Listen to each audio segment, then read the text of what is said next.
ಇದು ಒಂದು ಪ್ರಾಚೀನ ದಕ್ಷಿಣ ಭಾರತದ ಪ್ರೇರಣಾದಾಯಕ ಕಥೆ. ಒಬ್ಬ ವ್ಯಕ್ತಿಯ ಜೀವನ ಪ್ರಯಾಣ, ಧೈರ್ಯ, ಶಾಂತತೆ ಮತ್ತು ಆಂತರಿಕ ಶಕ್ತಿ ಕಾಣಬೇಕು.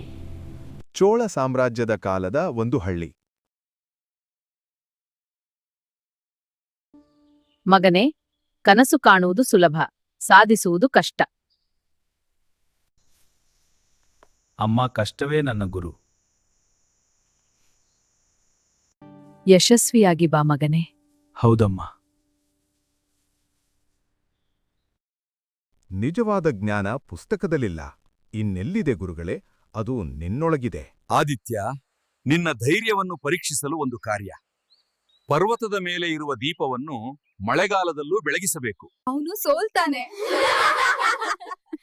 ನಾನು ಸೋತ್ರೆ ಅದು ನನ್ ತಪ್ಪು. ಪ್ರಯತ್ನ ಬಿಡುವುದಿಲ್ಲ.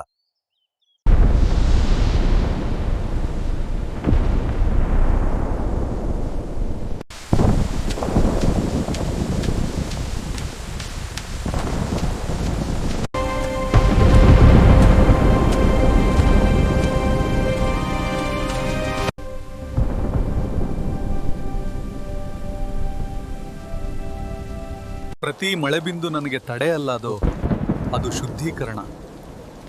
ಇದೆಲ್ಲ ನಿನ್ನಿಂದಲೇ ದೇವರೇ. ಅವನಿಂದ ಏನು ಸಾಧ್ಯ? ನಾನು ಯಾರನ್ನೂ ಸಾಬೀತುಪಡಿಸಲು ಇಲ್ಲ. ನನ್ನ ಕನಸನ್ನು ಸಾಕಾರಗೊಳಿಸಲು ಬಂದಿದ್ದೇನೆ. ನಿನ್ನೊಳಗಿನ ಅಗ್ನಿ ಉಳಿಸು. ನಮ್ಮ ರಾಜ್ಯದ ಗಡಿಯಲ್ಲಿ ಶತ್ರುಗಳು. ಯಾರು ಹೋಗುವರು? ನಾನು ಹೋಗ್ತಾ ಇದ್ದೇನೆ. ರಾಜನೇ, ಧೈರ್ಯವಿರುವವನಿಗೆ ಭಯವಿಲ್ಲ. ನಿನ್ನ ಮುಖದಲ್ಲಿ ಭಯದ ಲಕ್ಷಣವೇ ಇಲ್ಲ. ಹೋಗು. ನಾನು ಹೋರಾಟಕ್ಕಲ್ಲ, ಶಾಂತಿಗೆ ಬಂದಿದ್ದೇನೆ. ನೀನು ಒಬ್ಬನೇ.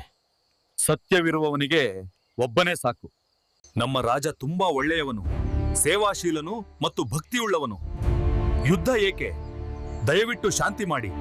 ನಮಗೆ ಸುಳ್ಳು ಸಂದೇಶ ಬಂದಿತ್ತು, ಹಾಗಾಗಿ ಯುದ್ಧಕ್ಕೆ ಬರಬೇಕಾಯ್ತು. ಕ್ಷಮಿಸಿ. ಮಗನೇ, ನಿನ್ನ ಶಕ್ತಿಯಮ್ಮ, ಶಕ್ತಿ ಹೊರಗಿಲ್ಲ, ನಮ್ಮೊಳಗಿದೆ. ಎಲ್ಲ ಸನ್ನಿವೇಶಗಳಲ್ಲೂ ಒಂದೇದ: ಶಾಂತಿ, ಧೈರ್ಯ, ದೃಢತೆ.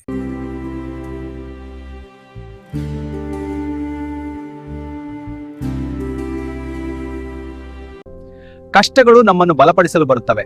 ಅಬ್ಬುನೇಶ, ನಿಜವಾದ ಶಕ್ತಿ ಒಳಗಿನಿಂದ ಬರುತ್ತದೆ.